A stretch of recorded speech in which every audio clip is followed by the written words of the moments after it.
They're just buses. It's zero emission bus. Before she comes We on, need to why be don't clear I- about that. Why don't I just give you guys her background so that we don't have to waste the time when she's on. She knows what she's done. I was fortunate enough to meet her through a mutual friend of mine. Her name is Dina Perlmutter, who was doing work here for the helping with the Lahaina problems with fire.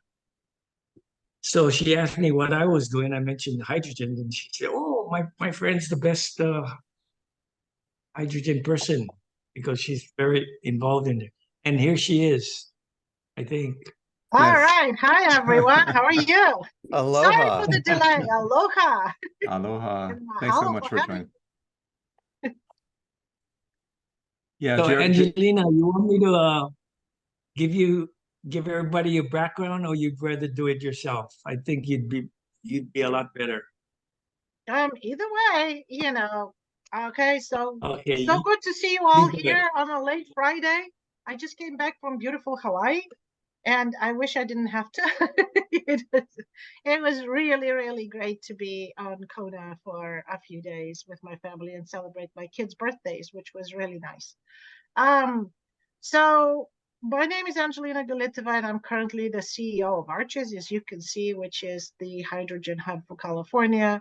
But I have a long history in renewables and solar and focused on 100% renewables. I've worked for a variety of utilities, the LA Department of Water and Power, the New York Power Authority. I'm the founder of an NGO, which is a nonprofit environmental organization, Renewables 100 Policy Institute, that's been working since 2007 to basically decarbonize the economy across the board. And one of the reasons that I became so involved in hydrogen is because having worked with utilities and having been part of the team that established the California Independent System Operator in the early 2000s, and now having been on the board of the California Independent System Operator since 2011, I'm keenly aware of where the gaps are. And if we're going to decarbonize everything, transportation, buildings, agriculture, aviation, shipping, we can't do it without a fuel. And hydrogen is the only vector that gets us to that 100% full decarbonization across the board. So it makes sense to focus on hydrogen as the next step, because with the RPS and all the policies that we have in California, and I was very much involved in drafting the policies for all the programs and SB 100, which is a 100% renewable energy goal, and then making sure that we had similar and corresponding policies with Europe, having worked with Senator Lee from Hawaii too on Hawaii's legislation, which is really exciting. Congratulations, there's great progress in Hawaii too. And we really want to work together to make sure that we learn from each other and not make mistakes that don't have to be repeated. So now that we've created the hub, and we thought we did a pretty good job. Hopefully the DOE thinks so too, we'll see. I'm happy to take questions, go over a short presentation. I mean, whatever the group thinks is best. My understanding is this was going to be a focus on hydrogen, so happy to talk about the hydrogen hub, how it came together, who the players are, how we structured the governance, how we structured the projects, and how we see the future ecosystem of hydrogen leading towards full decarbonization of California, which, depending on what day it is either the 5th largest or the 4th largest economy in the world, can become a reality. I think that sounds like a great place to start. A number of us were involved with a fledgling version of a hydrogen hub submission here in Hawaii, which is a subject for another time. But would love to hear what what's being done in such an incredibly large economy. Like California, and how we're starting and what we're thinking of doing. Okay, Yes, so I want yes. to try and see if I can I did the screen share, but let me see if I can put it in presentation mode. Looks a little bit better. Is that good? Everybody sees everything okay? I see it. Yes. Yes. Yes. Okay, let me know if something happens in transit. Hopefully my computer doesn't decide it needs to update again and go into a recovery mode. But the hub that we created, the Alliance for Renewable Clean Hydrogen Energy Systems, and it's a complicated name. The labs came up with it. We didn't want to argue with the labs. And the head of the lab, the Lawrence Berkeley lab, is so happy that we picked this name that, as you can see here, the license plate, that is his actual license plate on his actual fuel cell car. So they like it a lot, and we picked it. It's a good name. And this is the presentation we gave our legislature in the past couple of weeks, and we've been doing it regularly to make sure that they're up to date and up to speed to what we're doing. So the way we created the hub was with a public-private partnership. The founding members are the state of California through GoBiz. All of the unions together as a united front. This had never happened before. So we're very proud of having that partnership where the unions came along. We told them, look, if you want to be front runners and leaders, you need to be proactive in creating the workforce of the future, not reactive and trying to stymie things on the back end. Let's work together to open the doors, because there's going to be lots of jobs. Hydrogen is a complex industry. California is a union state. We need labor on board. And lo and behold, they came on board enthusiastically supporting everything. And then we have the UC system, the Universities of California, which is one of the largest research institutions and one of the largest and most respected educational system in the world. So, and they also run two labs, the Lawrence Berkeley lab and the Lawrence Livermore lab, which are DOE labs. So we thought, well, if we got labor, maybe we can also get the UCs all together as a united front with the labs to come and join us. And the UCs said, well, this is a big and a lofty goal, and it's research and it's academia, and it's a lot of impact that would happen to California. We're a part of California. Great, we'll join at the level of all the campuses together and the office of the president, which was, again, unprecedented, super excited we got that to happen. And then Renewables 100 Policy Institute, which is my organization, was also brought in because we wanted to have 4 members and nonprofit. There's different levels of ownership. We're the smallest, but we also wanted to have an NGO that was a part of this foundational organization of members. And because I knew all of them and had put them together, they said, well, now you get to run it, you get to be the CEO. So taxation with no representation. But it's a worthy cause, so why not? And we had to tell the DOE someone was in charge. So, I figured, okay, I'm used to being the lightning rod, might as well. It's something that I believe firmly in and I'm very passionate about, so let's do it. So initially, as we structured the hub, we wanted to focus on the really hard to decarbonize areas, the ones like heavy duty transportation that you're not able to do it with batteries. Agriculture as well, because you can't put in batteries as fertilizer. We wanted to bring in shipping, we wanted to bring in power plants, and we wanted to bring in aviation. So the first 3 sectors we started with was power, heavy duty transportation, and ports, because our ports have an objective to decarbonize, and some of the largest ports in the world are in California, specifically in Southern California. So the way we're going into hydrogen and life cycle emissions, and the way we looked into life cycle emissions, because we do have some biogenic hydrogen and we do have some carbon capture from those projects. On a life cycle emission with all of our projects, we're carbon negative, and we're very proud of that. So our carbon intensity is really low. Some of them, of course, are higher carbon intensity, but most of them are low intensity or negative even. California, I don't have to tell you, we have clean energy goals, 100% renewable energy goal for the electricity sector.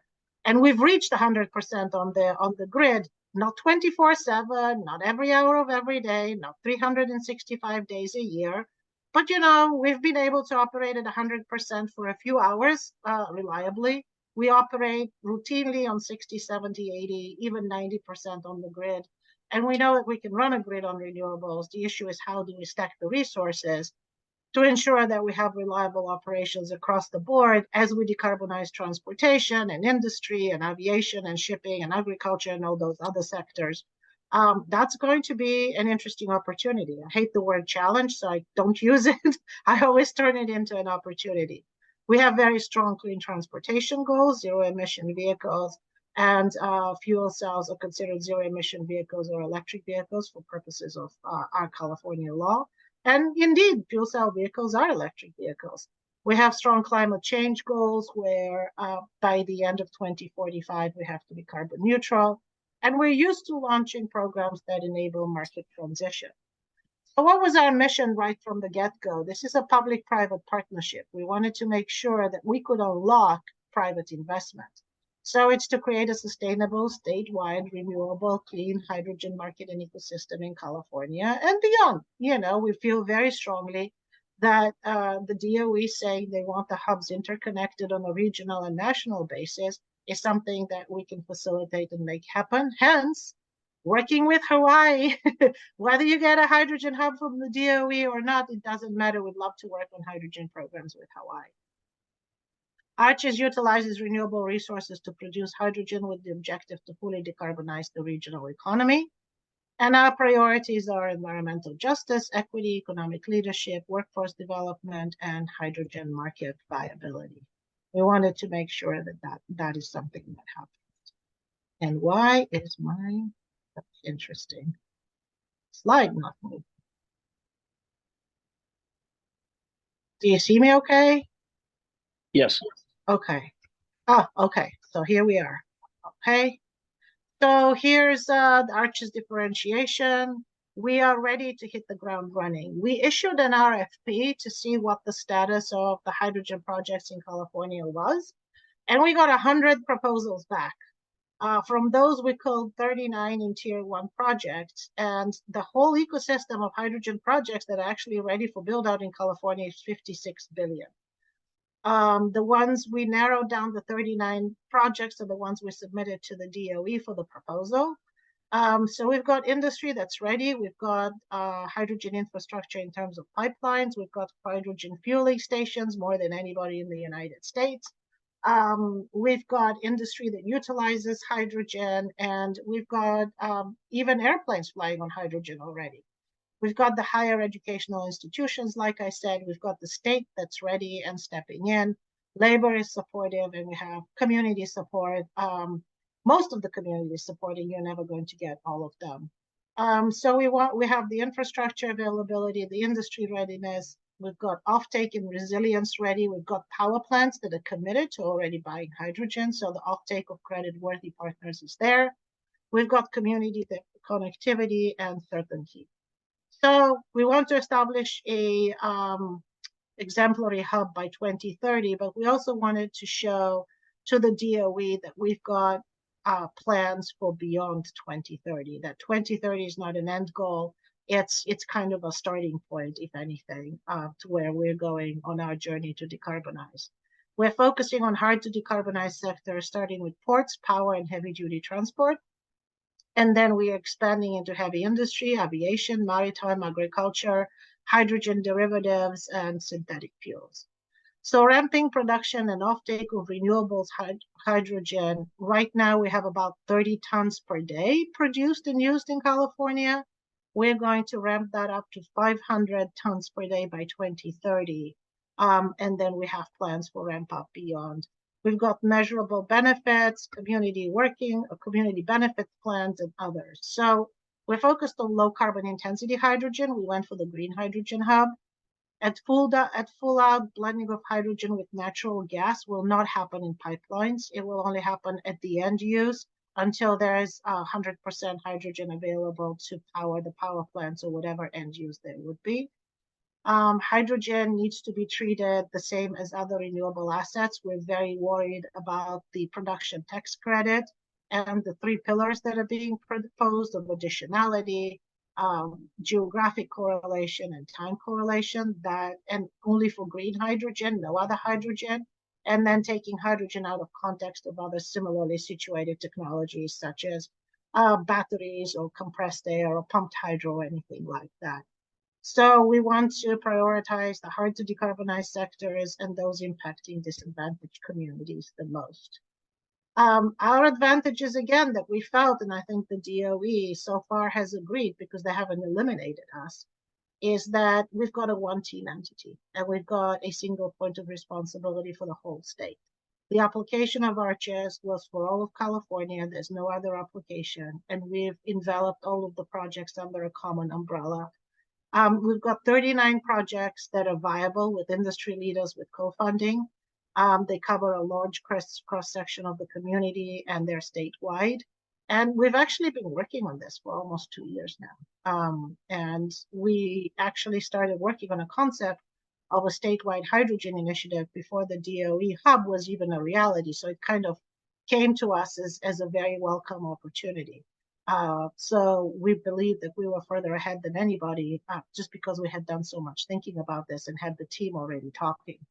We want to maximize and deliver certainty, community benefits, workforce development. Here's the org chart, and we've got, a pretty complex org chart that allows the projects to interface directly with our executive team.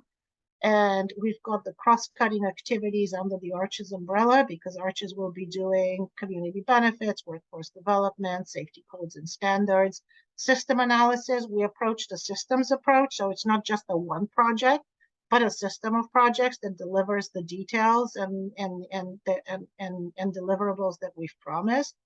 And we're going to monitor and assess the success and adjust as needed. And we've got risk analysis. Here's again the board.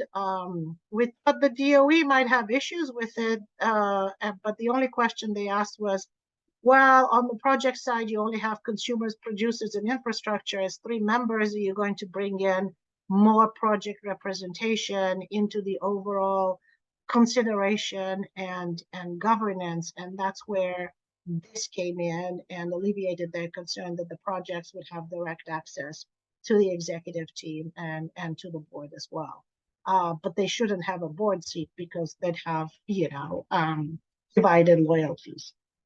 So that's how we were organized. One of the unique features here was that we have a community benefits monitoring team. So this would be a team of communities in proximity to the project, basically working with us in the project to create the community benefits plan. It can be a legally enforceable one or not. Overwhelmingly, we're hearing from communities that they prefer for the community benefits plan to be non-enforceable and more flexible, which is fine. And then they'll have a scorecard with which they score the community benefits implementation and report directly to the board, which we thought gives it independence and gives it third-party validation. Like I said, the project selection was done by an independent committee of 40 people and 40 experts, including community benefits and EJ folks as well. We also have tribal representation because several tribal projects have also applied and they made it to the final.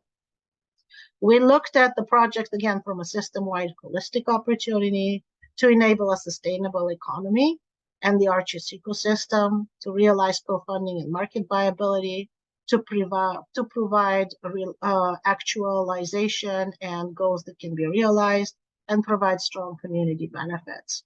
So the 39 projects that were selected are the finalists into Tier 1, but we have 31 Tier 2 projects that are very strong as well. If one of the Tier 1 projects for some reason hits a snag and isn't able to achieve commercialization, we can swap it with a Tier 2 project. So we have interchangeability that provides additional resilience into the system that we approached.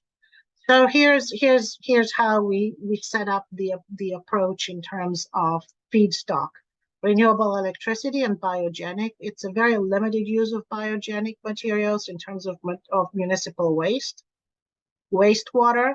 And then the state asked us to also consider woody biomass because they're doing a lot of fire mitigation and deforestation to mitigate for fires. And that woody, and there are technologies that can actually generate hydrogen, and they're mobile and can be moved from place to place to utilize that waste and make hydrogen with it. Otherwise, it would just be burned.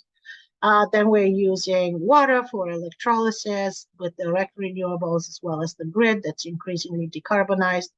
and then the biogenic production with carbon capture, which also lowers our carbon intensity. Then we have transportation. So you've got the feedstock, the production, the transportation is either with liquid hydrogen fuel cell transport in containers. We're not looking at large scale storage at this time, just buffering storage to make sure that you've got some redundancy, and pipelines. And there's proposed pipelines that are new and existing as well that can be expanded. So we would have 200 metric tons produced going into the power grid, both in centralized and decentralized locations. There would be some combustion for the larger applications. Unfortunately, the fuel cells are not built out yet and not commercially available in a size that we would need them for the large power plants. But we're hoping that with this initiative, the manufacturers would see that there's a market and start creating them in the very near future. We're looking at 252 metric tons per day. For fleets, heavy-duty transit, class 6 and above trucks, and especially the transportation sector, 13 transit agencies are a part of ARCHES, and what they're telling us is that for their duty cycles and for transit applications, fuel cell buses are a lot better than anything else. We all tried. We love the battery electric buses, but they're just not able to meet the duty cycles at this stage of the game. And it's looking like everybody wants to transition to hydrogen. So that's an interesting application too. And, you know, fuel cell buses are just like electric buses. There's zero emissions. We're excited to have the optionality of different technologies leading us to that carbon-free future. And we've got the ports and the support equipment for the ports. There's the green corridor ports that are looking to decarbonizing as well. So the systems approach over time, as you can see on the left, there's the projects and how they scale up and where they are from 2024 to 2032, which is where the DOE project and the DOE hub is, and then how we scale on a year-by-year basis. In terms of production, the majority of the production is through electrolysis, and as the biomass is relatively small. And then you can see the sectors at the bottom right-hand side in terms of ports, power, transportation. There's a little bit of aviation as I already started as I said, that has already started, and we're very excited to see that. But trucking, ports, and power are a big performance here. So, I mean, we're looking at getting funding in the different districts, and we want to make sure that everybody's happy because this is a statewide initiative. And as you can see here, this is how the projects, again, production and offtake are very well coordinated in terms of geography and co-location as well. And as I said, the growth of the hub by 2032, which is where the DOE hub ends, but we are projecting to 2045 and firmly believe that ARCHES has a huge role to play to get us to that carbon-free future in 2045. So starting with, as I said, 30 metric tons per day or 6,800 metric tons per year, which is what we have now. 2030, we're looking at 190,000 metric tons per year or 550 metric tons per day. By 2045, we're looking at 17 million metric tons per year or 46,000 metric tons per day. So that's a massive scale up, and we think we can make it work, and we think we can make it happen. And as you can see, the big offtake and the huge impact will be in the transportation sector, with heavy duty transit directly displacing diesel, which has a huge environmental benefit as well. Another benefit, this is sort of confidential information, but I figured I'd give it to you since you're fellow hub proposers. It would be good for you to know. The co-funding that we offered in terms of for the $1.2 billion that we asked from the DOE, we unlocked $11.3 billion in co-funding opportunities. A lot of it is ready to go. The state will be 17%, but more importantly, municipalities who are participating with power plants and private entities are putting in 22% private finance, 22% the municipalities, 29% cash. There are a lot of our participants who basically said, look, we just want to be a part of the ecosystem. We have the cash. We want to make sure that as we produce, we have the offtake. Or the power plants came to us and said, you know, we already have the funding to build the power plants. We want to be a part of the ARCHES ecosystem because we need the hydrogen in order to be able to operate those power plants. So we're very, very excited about that. And here's another one that was again striking. We wouldn't have known but for arches. As you can see, that kind of like the Andy Warhol picture that you have on the left-hand side, the arches hub site coincide with disadvantaged communities, low income and air pollution. And then when we run the numbers and the calculation in terms of the reduced emission, the top number is striking, 2.95 billion a year in healthcare savings. That is massive. That is fewer work days lost, reduction of NOx, sulfur dioxide, particulate matter, fewer premature deaths per year, and the investment, the total investment in the community, because 1% of every project has to go to community benefits programs that directly affect the community. At the end of the day, we're going to have 380 million we spend on California communities, and we've created over 220,000 new jobs per year with this initiative. Imagine what we can do. This is only the 39 projects. What we can do as we scale up. The opportunities are limitless. So here we are. This is it. And I am happy to take questions. Or hear applause because we did such a great job. That's okay too. Angelina, That's it's incredible. Yeah, that was really quick and very impressive. There's one question that I had that came along. Did I hear you correctly that you're going to be using hydrogen to actually produce electricity? We are. And so I'm curious as to using electricity to make hydrogen to make electricity. Is this a very, very targeted use? It's a very targeted use, and it's again, it's something we need to do once we start moving beyond the 50-60% renewables on the grid, which we are, and we know we're on a path of carbon free. So the utilities have said, look, we need to operate centralized power stations, and we need to operate them for reliability and for all the ancillary services. So if you don't want us to use natural gas, we have to use a fuel. What's the fuel if you were weaning off of natural gas that we can use? And so they're repowering right now, and the cost between repowering with the state-of-the-art pure gas turbine and 100% hydrogen turbine is 6%. So they said, we're going to go and make the investment upfront into a turbine that can run on any blend, but it can run on 100% hydrogen. They said, if you can sell us 100% hydrogen tomorrow, we'll buy it. Now, these are also, they're not baseload units, they're ramping up and down, and they're peaker units.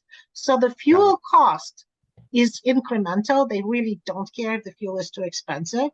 What they do care about is having that fuel and being able to operate that plant. Their cost is in actually the infrastructure and maintaining that infrastructure, which is a sunk cost anyway. So we said, well, great, we'll focus on decarbonizing the fuel. You can be our off-taker. Let's go and do that. So we see the power sector as actually the vector that creates the demand, that then increases the supply, brings down the cost dramatically, and at the same time, we would love for them to push beyond combustion into fuel cells and make sure that we have big enough fuel cells to replace those turbines. So it's kind of a push and a pull and a technology transition play.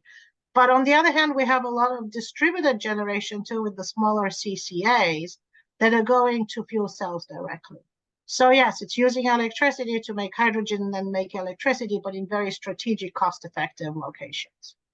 Yeah, I mean, it makes sense. I mean, within the limited context that we've considered it here, it makes sense to do that with curtailed power.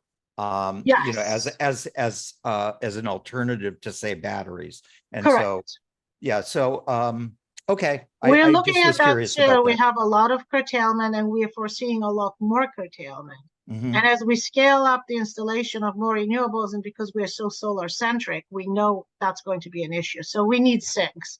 So that this is also allowing us to operate the grid more efficiently too. And you know, having hydrogen as a fuel also is resilience in reliability, because apart from pumped hydro, you really don't have another method for large scale, especially seasonal storage. And we need that too.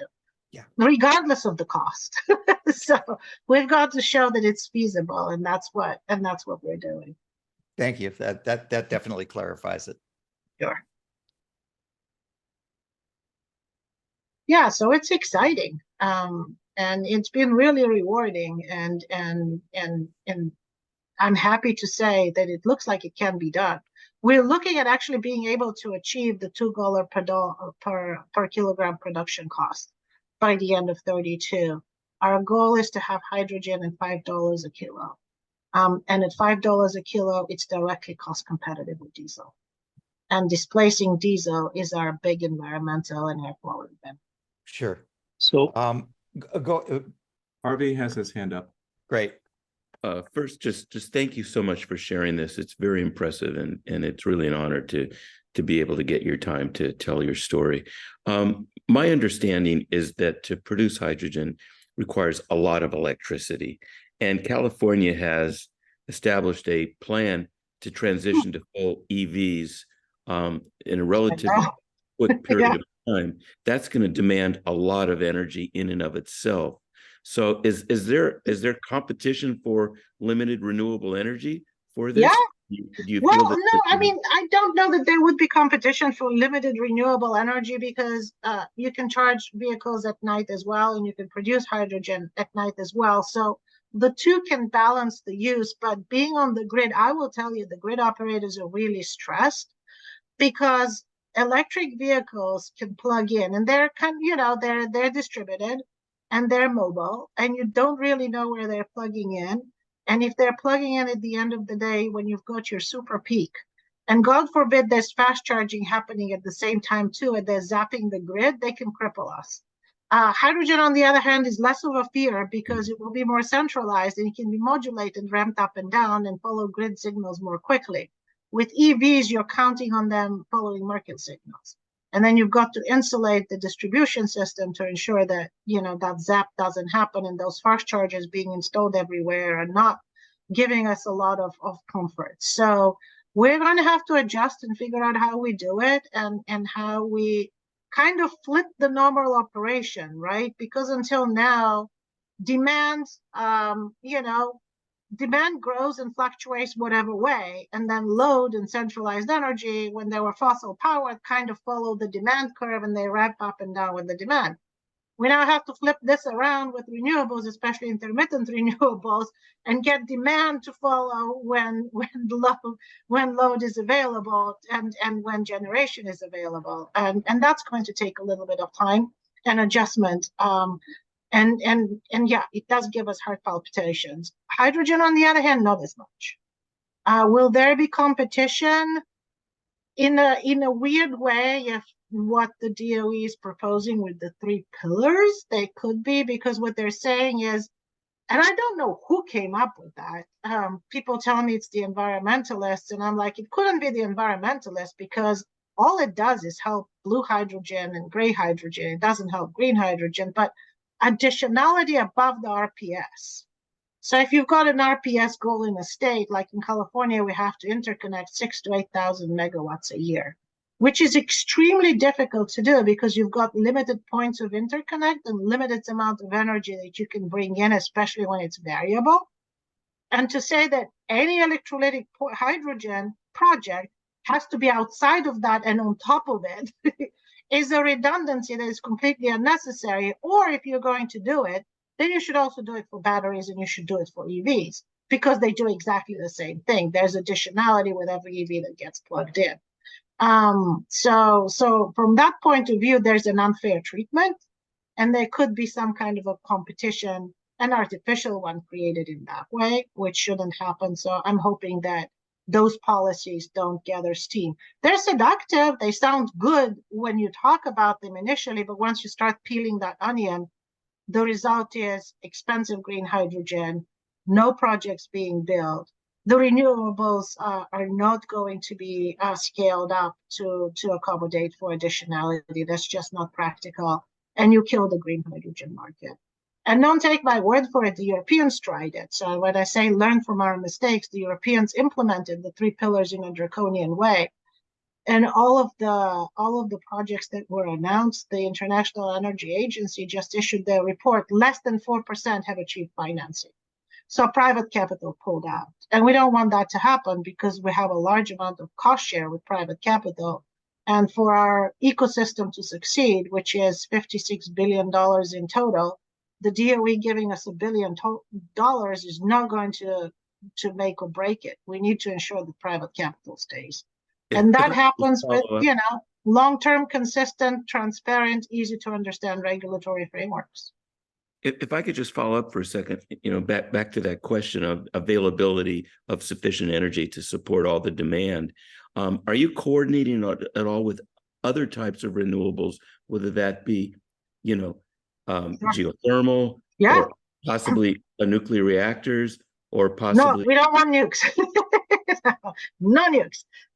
Although they have said they might extend that, but again, additionality, it should be a new nuke. We don't want new nukes.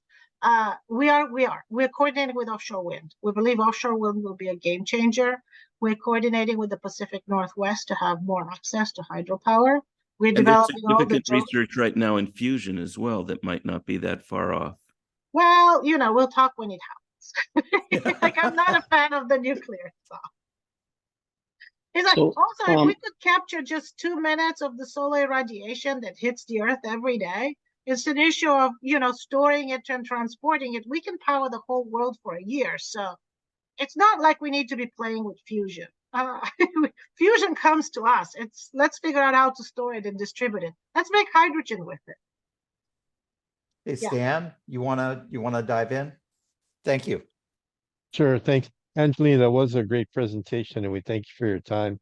You mentioned that large-scale storage for hydrogen was probably a challenge you kind of pushed down the road, but you have a lot of expended oil wells, especially around LA, La Brea, Long Beach, Signal Hill. Have you thought about using those depleted resources for storing hydrogen?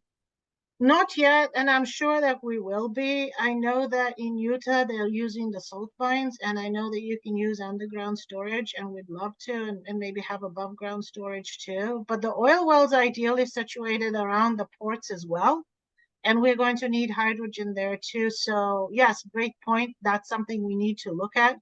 It just wasn't part of the proposal because we were so good at matching supply and demand with the 39 projects we didn't need to that we're starting with. But yeah, as we build out the ecosystem, we're definitely going to need to solve the storage issue for sure. Thank you. Yeah, good question. Okay, I'll jump in with mine. It had to do with the involvement of the grid in hydrogen production, and how much of what's planned in terms of hydrogen production is going to involve dedicated, purpose-built, co-located power generation versus coming off the grid. My basic conclusion is that if a hydrogen producer sources its electricity from the grid, that's going to impact cost directly and significantly. In the numbers that we saw in your presentation, is that assuming grid sourcing of either all or most of the electricity for the hydrogen production? We're approaching it in several ways. I think ultimately we're going to ask for a tariff, like we have a tariff for charging electric vehicles that's lower than pricing that you would get otherwise from the utility. We'd ask for a hydrogen tariff as well because it's in the state's interest. But we're also thinking that a lot of the renewables, the overgeneration needs to be absorbed. So that would be very low cost, almost zero cost for those operators. There will be some co-location. Not all of the renewables are going to go to the hydrogen generation, and then that hydrogen will be transported. But the reason we want to have flexibility on where the electrolyzers are located, we believe that a lot of the electrolyzers should be close to the load, so you don't have to transport it. So if we can locate the electrolyzers and then have either a virtual power plant agreement or some other agreement that allows us to correlate it to a renewable energy plant that may be further away, we'd like to have the flexibility to do that. But ultimately, we'll let the market develop itself. So We're if I- seeing a lot of our hydrogen producers already have strategic relationships with renewable energy developers that are dedicated to them. So that is also happening. It's a very, very dynamic scene. Yeah, so if I understood one thing you mentioned was that you want the electrolyzers essentially near the point of consumption. Well, in some instances, yes, and in some instances, it makes sense to have the electrolyzer close to the generator, the power plant. I don't know. We want that to be the flexibility of whatever the developers decide, and they've told us where they want to. Some of them are Sure. co-located, some of them are not. Got it. Thank you. Sure. Jared? Thank you, Peter. So yeah, thank you for the presentation. I was trying to keep following along. You had a lot of amazing information. And one thing I wanted to clarify is you're mentioning that currently in California, there's 30 tons of clean hydrogen produced every day. And I'm assuming that's green hydrogen. And I was kind of wondering, what are the top 3 companies or facilities that are producing green hydrogen commercially there? Because I had a hard time trying to find out who's doing what. Yeah, I there. wish I could tell you off the top of my head, but I know a lot of hydrogen is being consumed and moved around in pipelines on the Long Beach and LA. There's hundreds of miles of pipeline that has existed since the 70s, and hydrogen is used in a lot of applications around the ports and refineries, which most people don't even know because they talk about safety issues about hydrogen, and we already have infrastructure that has operated safely and cost effectively. So it's there.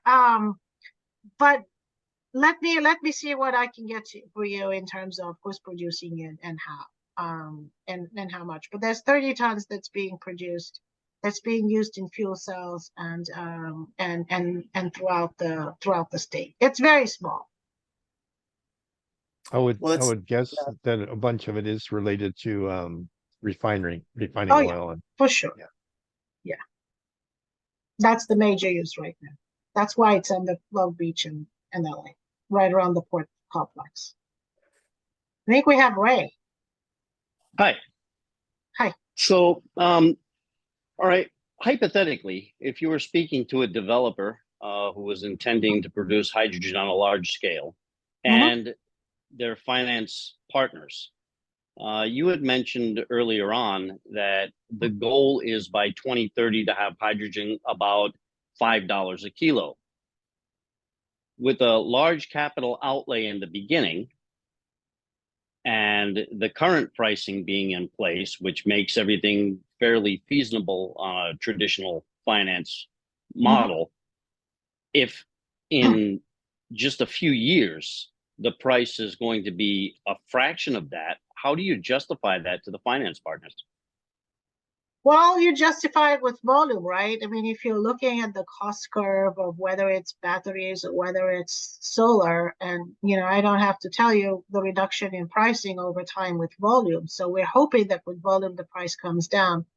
But also, you may know the DOE announced that they're dedicating $1 billion to demand-side programs to ensure that production and offtake can actually be met, and that they're willing to reduce the price and buy down the difference initially to bring out that volume to reduce the cost of produced hydrogen. We believe that the developers are going to have to take it into account, factor in volume, and figure out how to get to that price point. But what we're hearing from our partners and from everyone that we've talked to, in some instances, it's easier than others.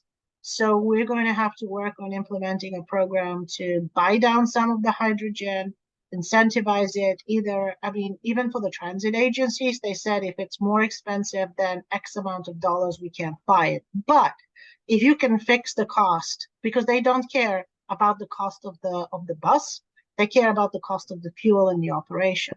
So they don't want us to buy down the cost of the bus. They want us to buy down the cost of the fuel and secure the cost of the fuel for the foreseeable 5-10 years. So we know we've got to come up with programs that buy down the cost of the fuel for some customers. And then we've got to come up with programs that ensure that we have the fuel available at any price for other customers like the power plants. And we've got to come up with a program that actually stabilizes it long-term with the visibility for the investment community that knows that it's transparent, long-term, and consistent, so they can project their rate of return and invest in this industry. So we've got to play on all of those levels and pull all those levers to make sure that we create that opportunity for funding. But the existing players who are here now and the large players, they're very comfortable investing in this environment. They actually have cash on hand that they're investing. Okay, thank you. So I'm hopeful. We've done it before. We did it for batteries. We've done it for solar. Push comes to shove, the state will have a mandate and say X amount of hydrogen has to be produced and consumed regardless of price, like they did with renewables. X amount of renewables has to be purchased every year regardless of price. Do an auction, whatever it is you need to do, make sure it gets done, or X amount of batteries have to be installed. And we paid a high price for batteries a few years ago, and the price now is 80% lower. So we think this will happen with hydrogen too. We're fairly confident. Okay, thank you. Thanks. Hey, Noel, you want to? Yeah, I have a quick question, Angelina. Thanks so much for your presentation. This has been very informative. So there is quite a bit of hydrogen being produced today, right? 100 million tons globally, and about 10 million metric tons in the U.S. And today, a lot of that is going to industry, right? High heat industrials, chemicals, fertilizers, and also for the fossil fuel industry. So when I looked at or reflected on what you were sharing as far as the offtake market, for this Hubs initiative, I didn't see anything for. I saw very little for industrials and also for the fertilizer space, and I'm just curious about why that is. Is it maybe regional? Is it maybe other parts of the nation that would require hydrogen for those purposes? No, we just didn't start with that. But we're definitely looking at agriculture. We've got our agriculture community screaming because the cost of fertilizer has tripled in the last year. Most of our fertilizer in California, and we're the breadbasket of the West, comes from Texas, which is not green, and Russia, which, as you know, is not sending a lot of fertilizer. Prices have gone up. We do not produce ammonia in California. So green ammonia is something that we are looking at, and our partners are looking at doing as well. It just isn't part of the hub we proposed to the DOE at this time. It's part of the hydrogen derivatives initiative. But yes, as part of the ecosystem, we're definitely going to be looking at decarbonizing the other sectors. So going into hydrogen derivatives, going into ammonia, we're going to probably need hydrogen carriers. Where the shipping industry goes, lots of people think it might be ammonia, others think it might be methanol, others think it might be something else.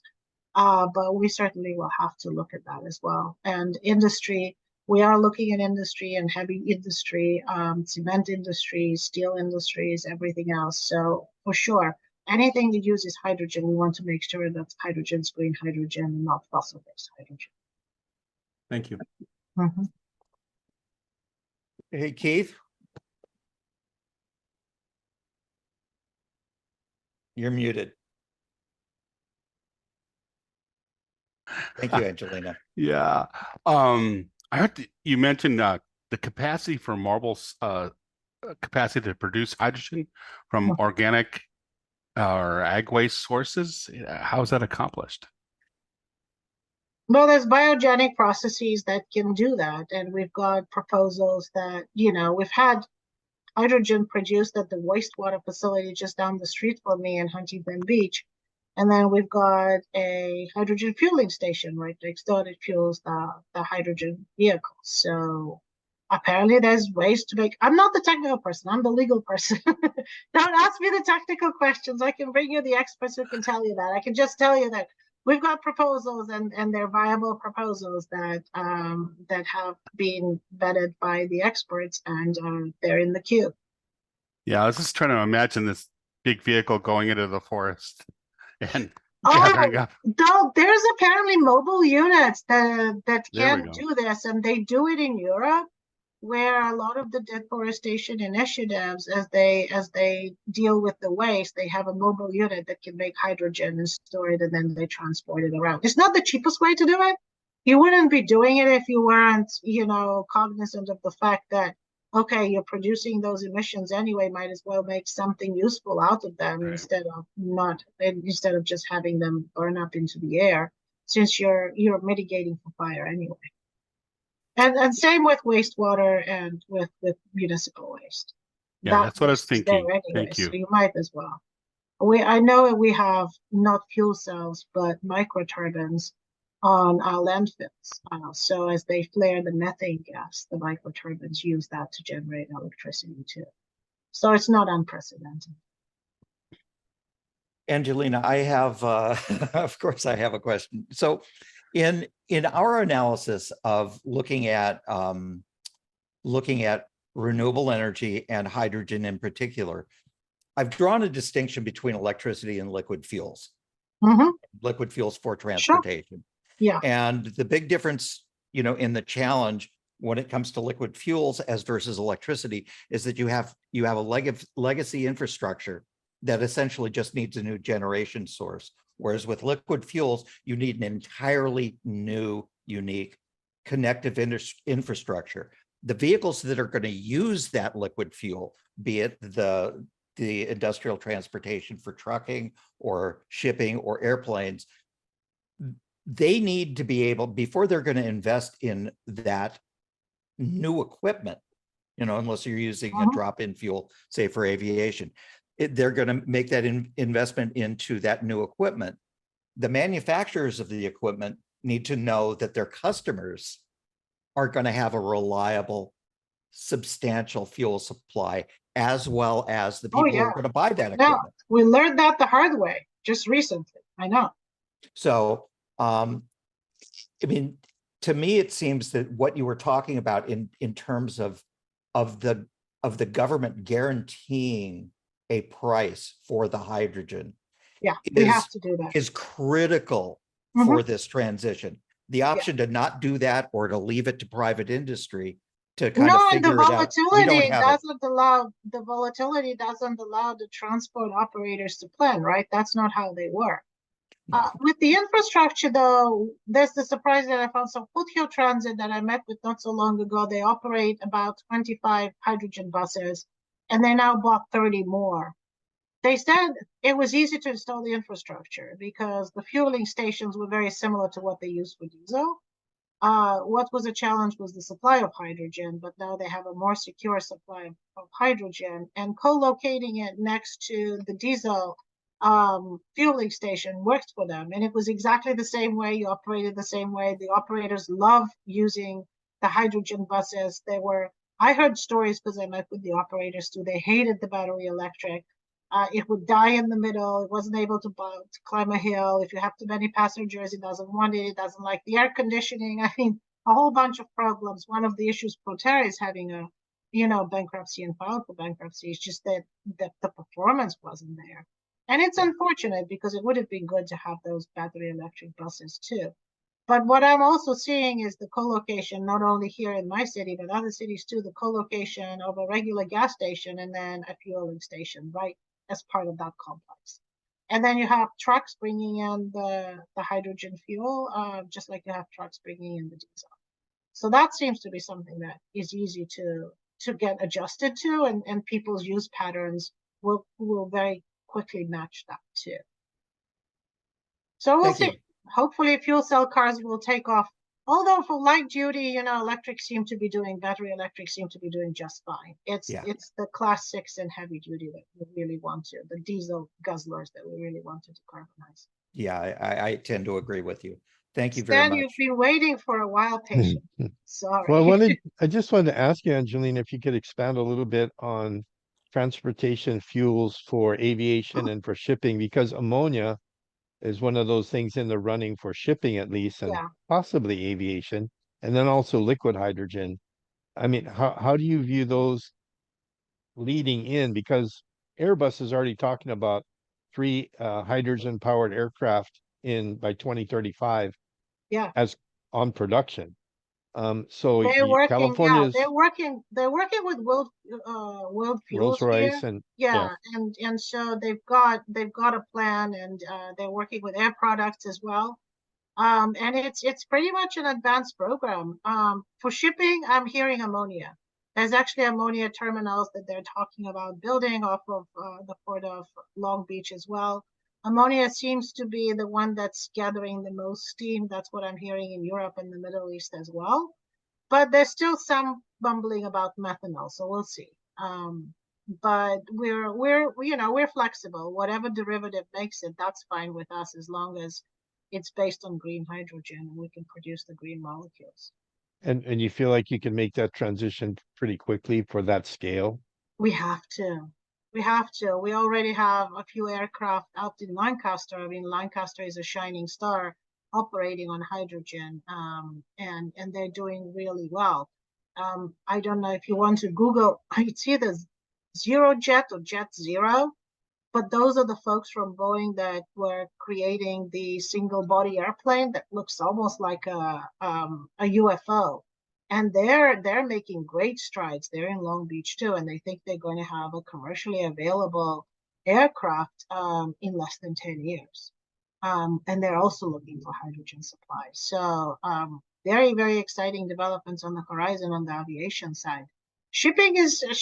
I mean, we talked to Japan, we talked to Singapore, we talked to Korea, and we talked to some of the Middle East countries in Europe.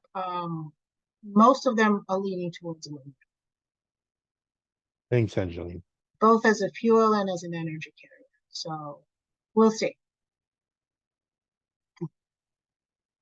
Angelina, do you know of any commercial companies that convert combustion engine vehicles to hydrogen? No, to tell you the truth, not really. I know some that convert them and put in an electric motor. We did have a company located here in California that's going to be producing the fuel cells for mobile applications, but they're working with the original equipment manufacturers. I don't think they're doing a drop-in and exchange. So I'm personally not aware of one. I'm sure they are. The other I'm thing, sure they are. I know of one guy that's doing it on custom cars. There you I go. wanted to ask you, who is the biggest off-takers of hydrogen in California? It's going to be the power plants to begin with. They're going to be the big off-takers initially, but it's going to quickly transition to the transportation sector and the ports as the largest users of hydrogen. Angelina, this has been really, thank you so much for sharing with us. Well, I hope it was helpful, and we'd love to coordinate and collaborate. If there's anything more we can do, let me know. Sure. I can keep you informed and updated of how things are developing, but we'd love to have the opportunity to have, a Hawaii, California initiative. So if you can think of something we can work on together, that would be fabulous. Doug has something. Yeah, Angelina, thanks so much. I'm I'm the head of the department that has energy here in the county of Hawaii, and we worked with the state, the Hawaii State Energy Office for the H2 Hub, along with many of the folks that are here. We also have an arrangement with Lancaster, California, and now yes, I saw your mayor. He was here. The mayor or the governor? Who was? It was the mayor. It was our mayor. I know that personally because I was there too. But I was there. So did we meet in Lancaster with the big party on the roof? Yeah. We did all of that. Okay, I was there. Yeah. So that was good. So okay, great. We're obviously connected already. We just didn't know each other. So there you go. Yeah. Well, we did know each other. We just didn't remember we met each other. Thank you. But yes, we talked about arches at that event. It was Hawaii and it was the Japanese delegation too, right? Yep, absolutely. Was that the same trip? All three mayors came. Yep. Yes, with Mayor Rex Paris, who is a superhero of mine. Okay, great. So we're already, aligned on some of the initiatives. Great. Yes, Lancaster was with us at the DOE doing a present. For the next time that you come to Kona with your kids, you need to call us up. I should. I just didn't know. And we got it. It was the last minute. It was my daughter's birthday. That was the actual day, and it was not something that she was willing to let me go and do. And So that's why I said we'll do it on Zoom, but we'll do it in person next time. Hi, any excuse to come to Hawaii. I'm on the next flight. I'll do that. You All don't right, have to thank you. convince me. That's something we can always do. Thank you. Great. Noel, you got any closing remarks?